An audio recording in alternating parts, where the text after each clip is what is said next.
Straddling the border between Nepal and China sits Sagarmatha, reaching 8,848.86 meters above sea level.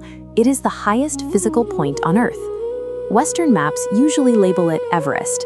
That title was assigned in the 19th century to honor British surveyor Sir George Everest. For decades, the peak resisted human ascent. Then, on May 29, 1953, Nepali Sherpa Tenzing Norgay and New Zealand mountaineer Edmund became the first to successfully reach the summit. To trace the path of those early expeditions today, you need a precise strategy. We are mapping out a step-by-step blueprint covering your transport, the specific routing, and the environmental responsibilities required for the trip. Step 1 requires evaluating your resources. You have to decide early on if you are going to spend days of physical endurance on the trail, or if you need to optimize for time. Option A is the traditional Everest Ace Camp trek.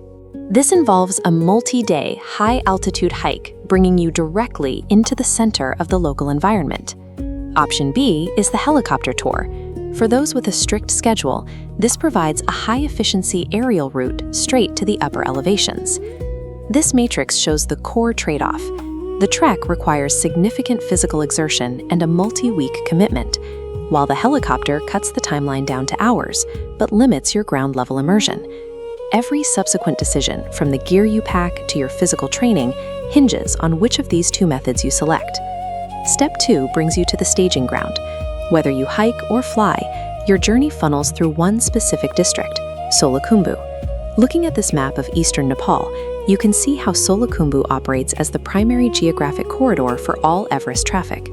Zooming in, the area is packed with logistical hubs.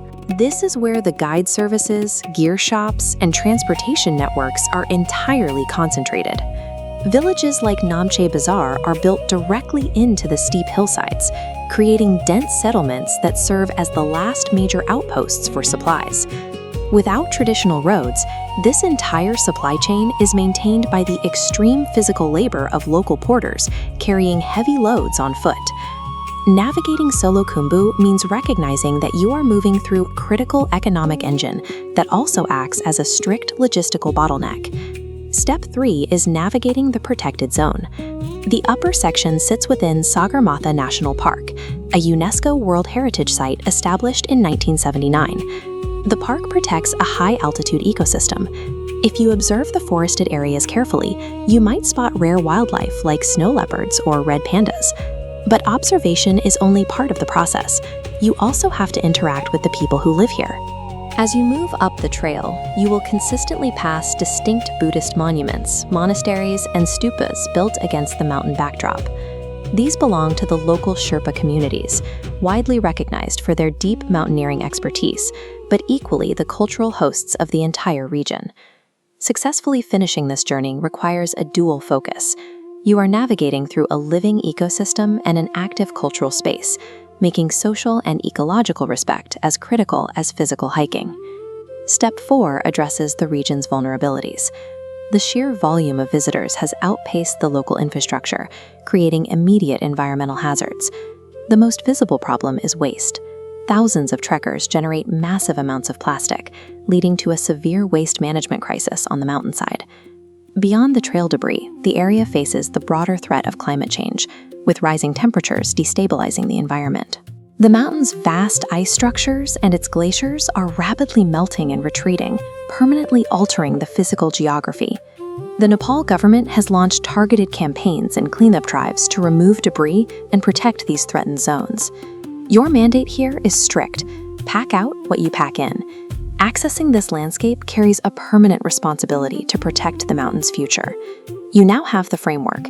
You select your transport based on time, route through the Solukhumbu district, respect the local heritage, and strictly limit your environmental impact. When executed properly, your visit directly funds the local economy, providing vital income for the guides, porters, and lodge owners. And the reward for this preparation is standing before the peak the Tibetans call Chomolungma, the mother goddess of the world. Reaching the base of the highest point on point is a privilege. By following this blueprint, you ensure that you earn your place on the mountain. नमस्ते हजुरहरूले लोकज्ञान आर्ट्सलाई माया गरिदिनु होला, like, share, comment गरिदिनु होला। धन्यवाद।